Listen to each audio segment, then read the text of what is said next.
주제가요. 왠지 첩보작전의 비밀 문서를 좀 펴보는 느낌입니다. 스텔스라는 건 그런 해리포터 영화에 나오는 투명 망토 같은 기술이 아닙니다. 레이더상에 분명히 보이긴 보입니다. 보이긴 보이는데 B2 폭격기 같은 것들을 실제로 보면 어마어마하거든요, 크기가. 레이더상에서는 0.001 제곱미터 수준으로 보인다고 합니다. 그 정도면 어느 정도 크기인가요? 비둘기하고 구분이 안 될 거예요. 세계 최고 수준의 스텔스 도료를 이 패드 형태로 왜 이렇게 어렵게 개발이 된 걸까요? 저렇게 까다로운 미국 시장에서 인증을 받았는데 저건 신뢰할 수 있는 제품이다. 우리들도 인증받아보자 하면서 엄청나게 수출되게 된 거예요. 단지 우리나라만이 아니라 원정 작전을 하는 나라가 생각보다 많거든요. 네. 미국만 있는 게 아니고 많아요, 생각보다. 되기만 한다면은 정말 혁신적인 기술인 건 맞습니다. 조용히 이거 개발해야 되는 거 아닌가요? 그러려면 반드시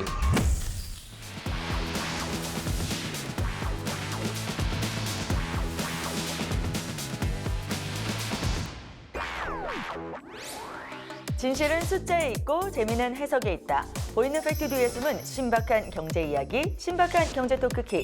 네, 저는 신박한 스토리텔러 송상은입니다. 여러분, 전장에서 투명 망토가 현실이 된다면 어떨까요? 현대전쟁의 승패를 결정짓는 한방, 그 키는 결국 보이지 않는 힘에서 나오는데요. 적에게는 절망을, 아군에게는 압도적 우위를 선사하는 현대전의 꽃, 스텔스가 그 키를 쥐고 있습니다. 그런데 이 스텔스의 기술의 상식을 뒤엎는 혁신이 대한민국에서 등장했다고 하는데요. 전 세계 군사 강국들이 왜 우리 기술진의 손끝 하나하나를 주목하고 있는 걸까요? 드디어 완전체 출격, K-스텔스 0.1mm 초격차 기술, 감시 탐지 기술로 K방산의 미래 지도를 그리는 전략가 임철균 연구위원과 함께 이 보이지 않는 기술의 비밀과 그 파급력을 파헤쳐보도록 하겠습니다. 연구위원님 어서 오세요. 안녕하세요. 네, 반갑습니다. 네, 오늘 먼 길 오셨다고 들었는데 네. 정말 감사합니다. 아니 네. 초대해 주셔서 감사드립니다. 네, 오늘 저희 주제가요. 왠지 첩보작전의 비밀 문서를 좀 펴보는 느낌입니다. 왜냐하면 어디서도 이런 자세한 내용을 좀 알 수가 없기 때문인데요. 좀 굉장히 어려운 이야기일 것 같지만 뭔가 좀 이 안에 비밀리에 숨겨져 있는 그런 이야기들이 있을 것 같아서 저희가 최대한 가까이 다가가면서 그걸 좀 여쭤보려고 합니다. 네, 먼저 이 스텔스가 현대전의 꽃인지부터 좀 잡아봐야 될 것 같은데요.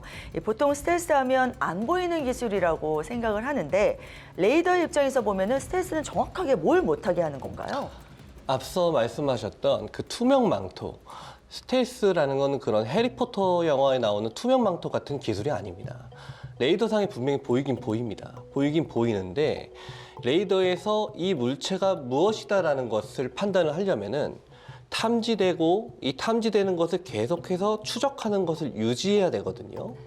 그것들을 낮추는 종합적인 기술을 가리켜서 스텔스라고 정의를 하는 겁니다. 레이더에서 전자기파가 나오지 않겠습니까? 이게 표적에서 맞고 돌아오는 이 반사된 전자기파의 에너지를 탐지를 하는 것을 그 신호가 탐지 임계치를 넘지 못하도록 억제하는, 강제로 억제하는 기술이 바로 스텔스라고 볼 수 있는 거죠.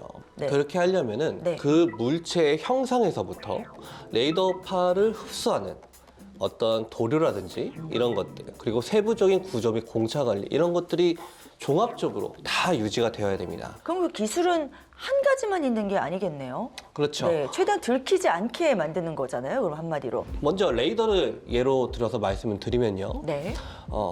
표적에서 되돌아오는 산란된 전자기파의 세기를 잡아서 이게 어느 정도 크기다라는 것을 이제 레이더 수신기가 모니터에 나오게 되죠. 네. 이 원리를 적용한 게 바로 형상 관리입니다. 네. F117A 스텔스 전폭기 같은 게 대표적인데 네.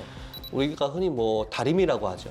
이렇게 각져 있는. 많이 봤어요. 그런 각진 모양으로 만들더라고요. 그렇죠. 그게 처음 네, 나왔을 때는 아마 별명이 그랬었을 겁니다. 네네네. 그런데 이게 기술이 발전하면서 이렇게 각지게 만들어 놓으면 그만큼 공기 저항을 받게 되거든요. 그러면 스텔스 성능은 올라갈진 몰라도 이 항공기의 안정성이나 이런 것들은 반대로 기동성은 떨어지게 돼 있습니다. 네, 각져 있기 때문에 저항을 많이 받아서요. 그렇죠. 네. 딱 그만큼이 떨어지는 거예요. 그럼 그런데 뭐 하나를 내놓고 하나를 얻는 그런 구조네요. 스텔스는. 맞습니다. 어떻게 보면. 네. 그런데 현대에는 기술이 또 발전하다 보니까 이 각진 것들을 최대한 유선형에 가깝게끔 통합하는 통합 곡률 설계라는 게 이제 발전하기 시작합니다. 네. 그게 적용된 게 바로 우리가 알고 있는 F-22 전투기, F-35A 전투기, 네. 이제 향후 나오게 될 F-47이라고 명명될 NGAD, 네. 뭐 차세대 공중 전장 지배 전투기 이런 것들이 그런 거에 해당이 되죠. 미국 전투기죠? 그렇습니다. 네네. 요것들을 조금 더 RCS 레이더 반사 면적을 더 작게 최대한 그 효과를 극대화해서 만든 게 바로 우리가 알고 있는 B2 폭격기입니다. 네. 그런 것들의 형상이 연속 곡면 설계를 극대화한 형상이라고 할 수 있는 거죠. 그 B2 폭격기가 뭐 작년에 그 이란 핵시설을 파괴시킨 그거 맞습니다. 맞죠? 네네. And most importantly, I want to congratulate the great American patriots who flew those magnificent machines tonight and all of the United States military on an operation the likes of which the world has not seen in many, many decades. 그때 뉴스 나올 때 모양을 보니까 굉장히 진짜 이렇게 각져 있긴 하더라고요. 네, 네네. 각져 있으면서도 어느 정도 또 유선형의 형상을 띠고 있죠. 네네. 그리고 자세히 보면 수직 미익이 없습니다. 아. 그러다 보니까 레이더 반사가 굉장히 최소화가 될 수 있는 거죠. 네네. 그리고 가장 많이 레이더파를 산란시키는 게 엔진입니다. 엔진에 보면은 공기 흡입구가 있고 그 공기 흡입구 뒤쪽에 엔진의 블레이드가 돌아가지 않습니까? 이거 돌아갈 때 레이더파를 엄청 산란시키거든요. 우리 그 강원도나 이런 데 가보면 있는 그 민간 풍력 발전기도 그래서 레이더파를 엄청 산란시킵니다. 네. 이거를 안 보이게 하는 게 바로 S덕트 기술입니다. 공기 흡입구가 앞에 있으면은 이 중간에 공기가 지나가야 될 통로를 S자로 구부리는 거죠. 그래서 레이더가 봤을 때는 정면에서 엔진의 블레이드가 돌아가는 게 보이지 않도록 하는 겁니다. 이 S덕트 내부에도 램도료를 흡수제로 또 발라놔서 전자기파가 나가는 것을 최소화하는 기술들이 있는 거죠. 이 현장에서는 이 도료가 진짜다 뭐 이런 말도 있다고 하더라고요. 이게 찐이다. 정말 이 기술이 최고다 이런 말씀을 하시던데 이 스텔스에서 도료가 왜 그렇게 중요하게 인식이 되고 있는 건가요? 이거를 이제 이해하려면은 이게 어떻게 흡수를 하는지 좀 이해할 필요가 있습니다. 이 램도료 내부에는 아주 미세한 철 성분의 분말과 그리고 탄소계 재료들이 들어가 있습니다. 네. 어떤 전자기파가 와서 이 램도료 안에 있는 물질과 충돌을 하게 되면 이 전자기파의 에너지를 열 에너지로 전환시키는 방식이 있습니다. 전파가 물질에 닿으면은 세 가지의 반응이 일어납니다. 일부는 즉시 반사가 되고요.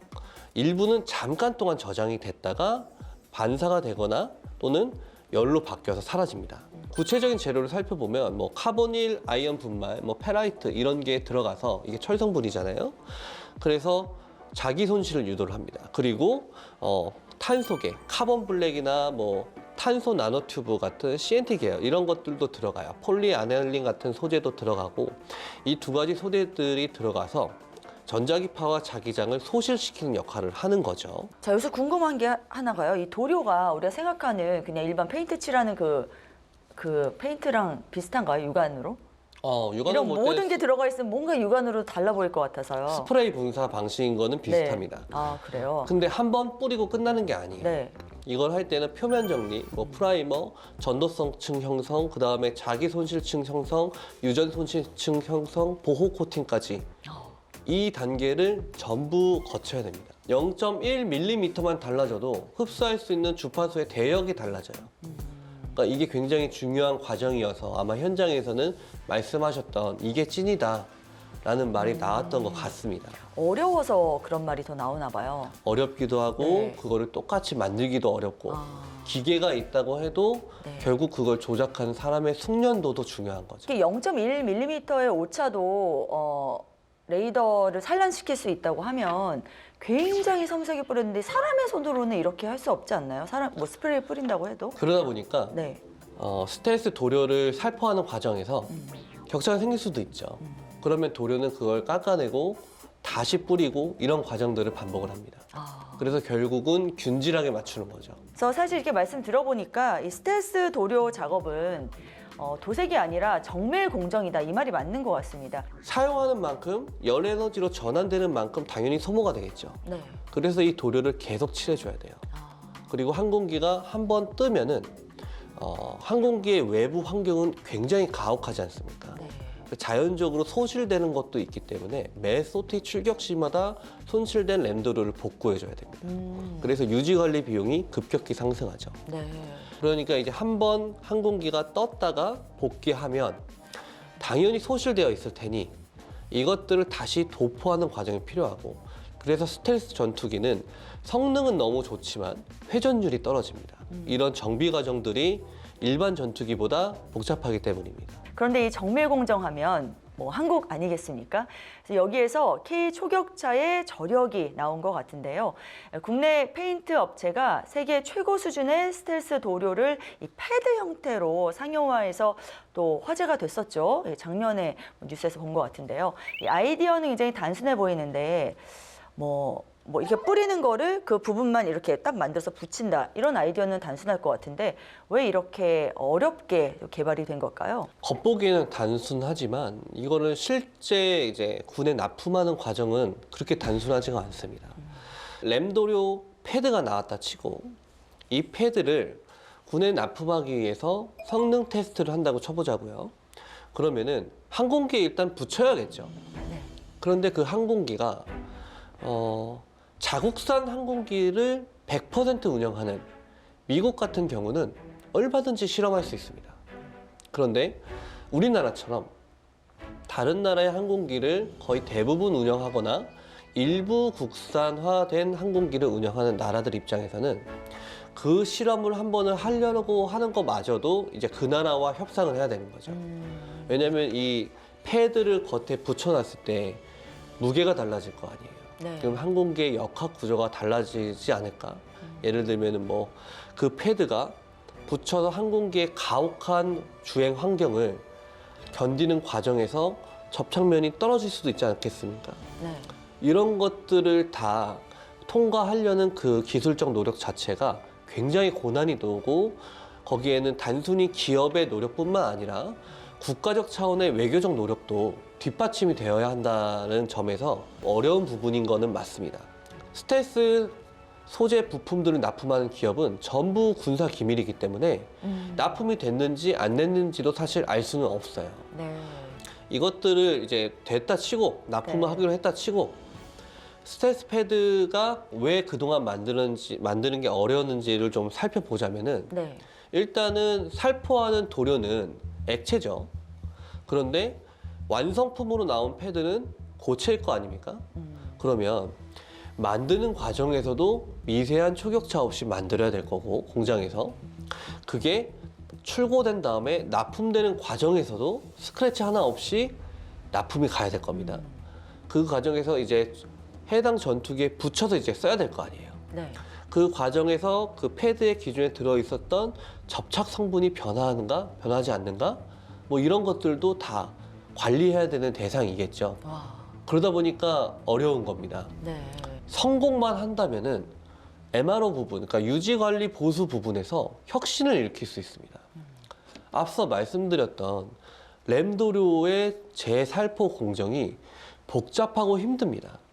그러다 보니까 미국같이 원정 작전을 주로 하는 나라들, 그런 나라에서는 전방에 추진되어 있는 활주로, 임시 활주로에서도 비행기를 띄울 수 있어야 되거든요. 그런데 이런 것들, 미 공군도 지금 분산기지 정책이라고 해서 전투기들을 여러 기지로 분산시켜 놓고 있단 말이죠. 중국이나 북한의 탄도미사일 정확도가 사거리가 늘어나서 반접근 지역 거부 전략이 현실화되니까 계란을 한 바구니에 놨다가 다 깨트리는 우를 범하지 않기 위해서 하고 있는데, 작전적으로 볼 때는 그게 맞는데 네. 군수나 유지 관리 측면에서 봤을 때는 당연히 기지 하나에 모여 있는 게 더 효율성이 좋겠죠. 네.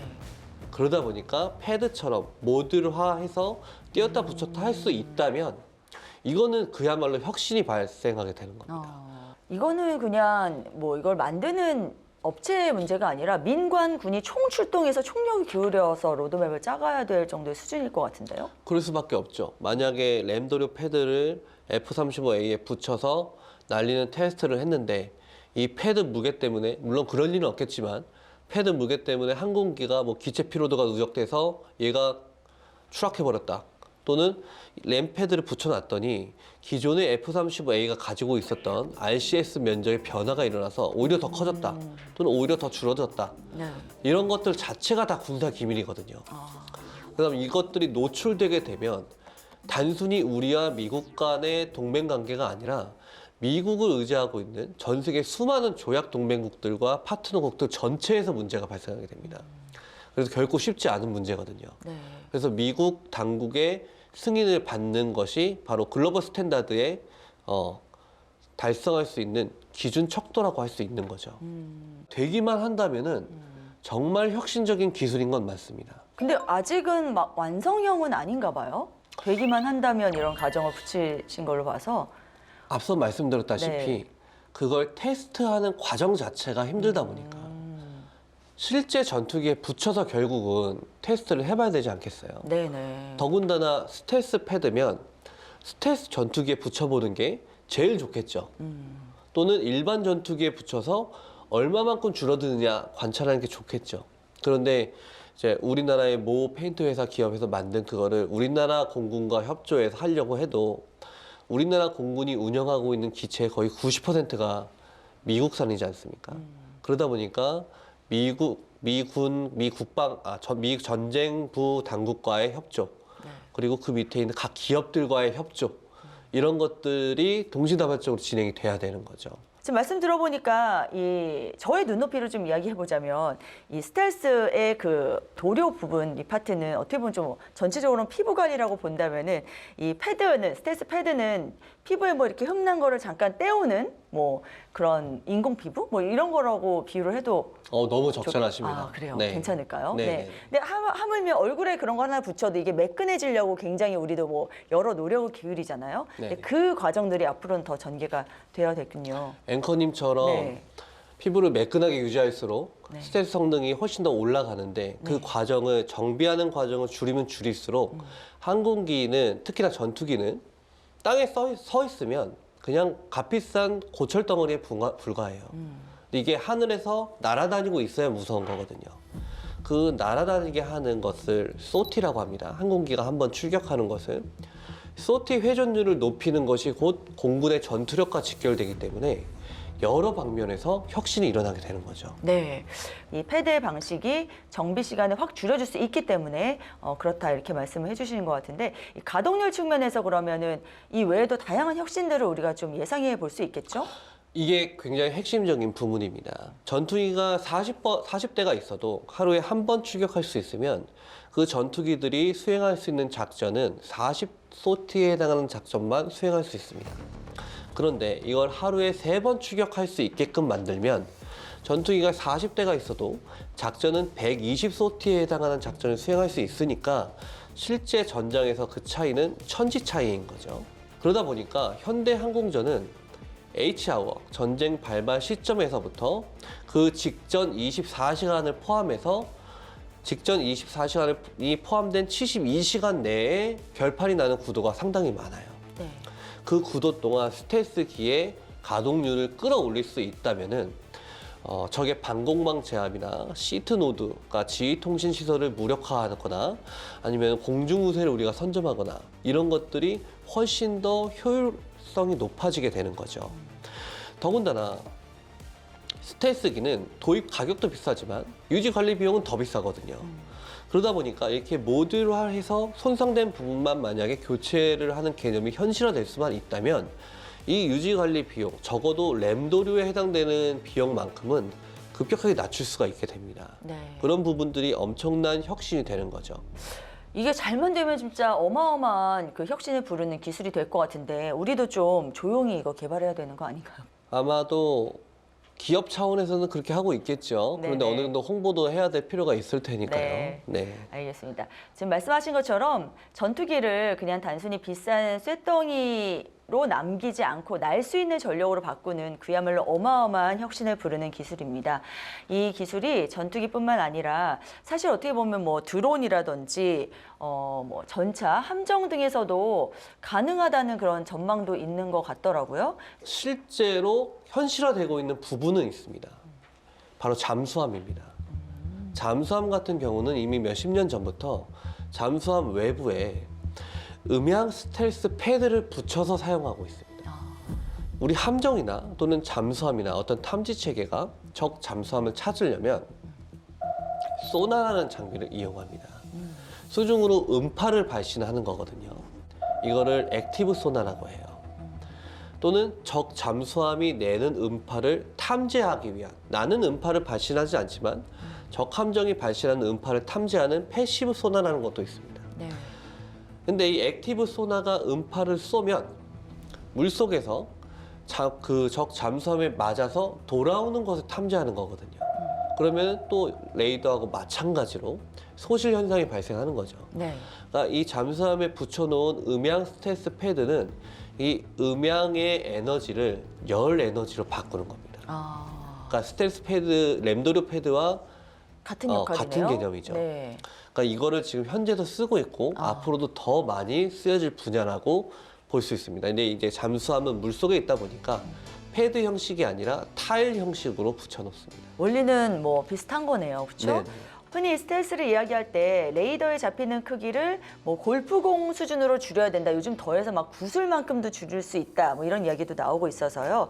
결국은 이 모든 것이 확률을 줄이기 위한 거라고 봐야 되는 거잖아요. 네네. 예, 크기를 줄이면 줄일수록 확률은 확실히 낮아지는 거고 그럴수록 레이더에 잡힐 확률은 적다. 이렇게 우리가 보면 될까요? RCS는 레이더 반사 면적을 가리키는 말이거든요.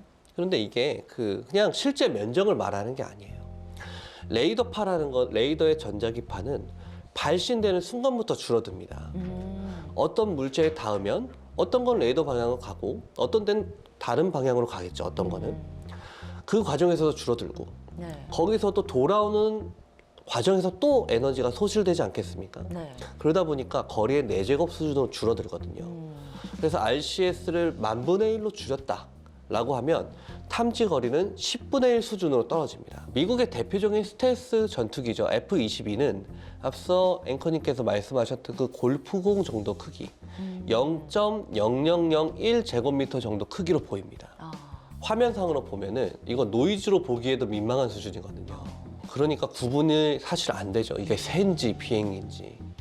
그리고 우리 군도 운영하고 있는 F-35A 같은 경우는 네. 이것보다는 약간 큽니다. 좀 더 다목적으로 만들었기 때문에 그렇죠.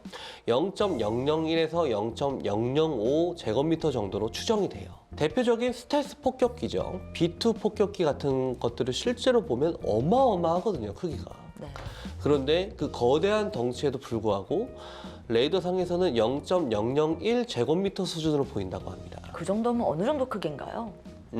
비둘기하고 구분이 안 될 거예요. 네, 레이더로 봤을 때는. 네. 그렇기 정말 때문에 공격을 해야 될지 말아야 될지 엄청나게 고민이 그렇죠. 되는 딱 그 수준이네요. 네, 알겠습니다.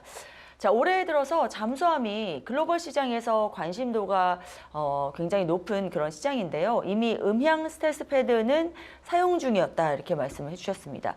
앞으로 스텔스 패드 국산화가 K방산이 해외 시장을 독자적으로 개척하는데 강력한 무기가 될 수 있겠다. 이곳을 좀 더 키워야 되겠다. 되기만 한다면 우리 동맹 내에서의 우리의 입지도 올릴 수 있을 거고 수출도 굉장히 많이 이루어지게 될 겁니다. 우리 군뿐만 아니라 특히나 미국, 영국, 프랑스 같이 원정군을 운영하는 부대들의 입장에서는 정비 효율성을 높이면 높일수록 좋거든요.